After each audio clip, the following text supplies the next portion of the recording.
সন্ধেবেলা এই যে চাউমিন নিয়ে এসছে, আমার খুব খেতে ইচ্ছা হচ্ছিল, তাই বললাম আমাকে একটু চাউমিন এনে দেবে, খাবো, মানে আমার খুব ইচ্ছা হচ্ছিল চাউমিন খাওয়ার, তাই কিনে এনে দিয়ে গেছে। দুটো থালা নিয়েছে, আমি আর ছেলে খাবো, সে খাবে না, কারণ অনেকটা বেলাতে এলো, আজকে খেলো 5টার সময়, 5টার সময় এসে আজকে ভাত খেলো, কালকে খেয়েছিল সন্ধ্যে 6টা, এরকম প্রায় দিনই সন্ধে হয়ে যাচ্ছে কাজ থেকে ফিরতে, তাই সে আর খেলো না, চলে গেছে। আমি আর ছেলে খাবো, এক প্যাকেটই এনেছে, তাই দুজনে মিলে খেয়ে নেব।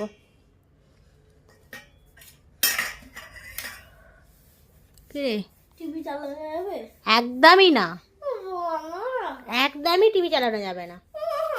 ও মা, বললাম তো, আবার কি বলবো, তো বলো না বলতে বললাম তো, ভালো বলো না। বললাম না টিভি চালানো যাবে না, না বললাম, শুনতে পাই। কটা বাজে? 6:45 বাজে।